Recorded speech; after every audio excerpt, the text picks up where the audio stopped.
What's going on, everyone? My name is John with Value and Mortar, and I'm an economist. Today we're talking cash versus stocks.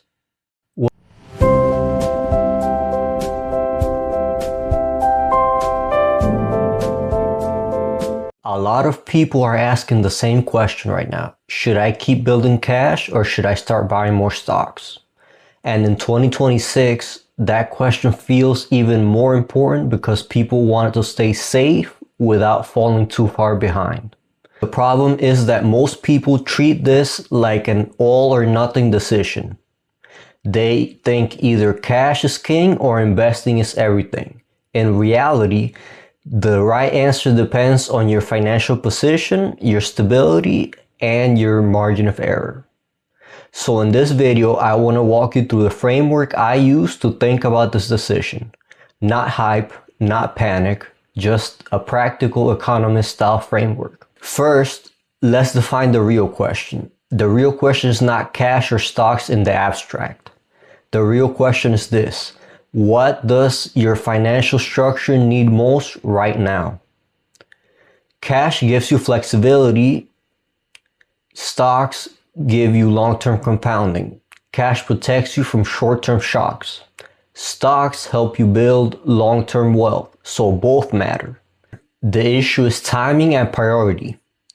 Let's start when cash should come first.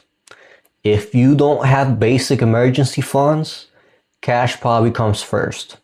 Because without liquidity, every surprise becomes a crisis. A car repair, medical bill, temporary income drop, or unexpected travel costs can force you to sell investments at the wrong time or go into bad debt. Cash also comes first when your income is unstable, such as if you own a business. If your income is unpredictable, you need a thicker buffer than someone with a stable salary who just works a 9-to-5 job. Volatility in income means you need more room for error. Cash can also deserve priority when your near-term obligations are high.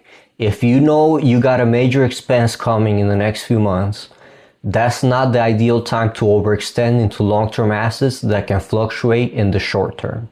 Now, let's talk about when investing should come first, or at least deserve more attention. If you already have a healthy cash buffer, your income is reasonably stable, and your high interest debt is under control, then waiting too long to invest can become its own mistake. This is where opportunity cost matters. Cash gives you safety, but too much idle cash can quietly slow your progress. Over long periods, productive assets are what usually build wealth, not cash sitting still. That doesn't mean recklessly buying stocks no matter what. It means recognizing that once your financial foundation is decent, you should probably be building ownership, not just piling up comfort. A lot of people stay in defensive mode for too long. They keep telling themselves they need just a little more cash before they begin investing. Then months turn into years, and they still have not built meaningful positions in productive assets. That delay matters. Compounding rewards time more than perfection. Now, let's cover the middle ground, because this is where most people probably are. For many people, the answer is not cash first or stocks first. It's both, but with a weighted priority. You might send most of your surplus towards cash until you hit your target buffer, while still investing a smaller amount consistently, or dollar cost averaging. Or you might invest more heavily while slowly topping up reserves in your baseline emergency fund so that it's already solid. This is the approach I usually like most because it avoids two bad extremes. One extreme is overinvesting with no safety margin. The other is hoarding cash forever and never letting your money work for you. A good system respects both resilience and compounding. So here's my economist framework. Step 1. Ask how fragile your current position is.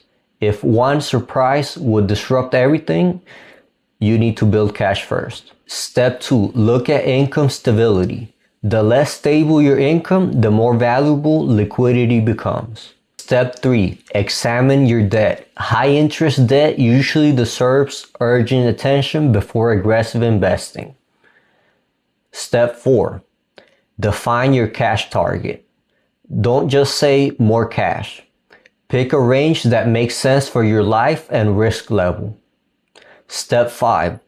Once that floor is in place, shift more energy toward productive assets. That's where long-term wealth generally comes from. The biggest mistake is not choosing the wrong side once. The biggest mistake is drifting with no framework at all.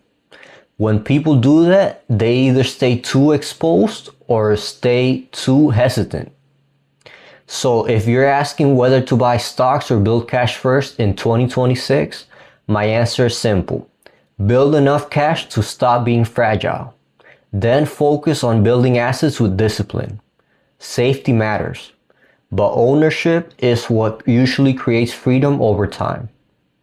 Drop a comment and tell me where you are right now. Are you in cash building mode, investing mode, or somewhere in the middle? And subscribe to Value and Mortar for more clear, practical videos on investing, personal finance, real estate, and long-term wealth building through an economist lens. This has been John with Value and Mortar signing off.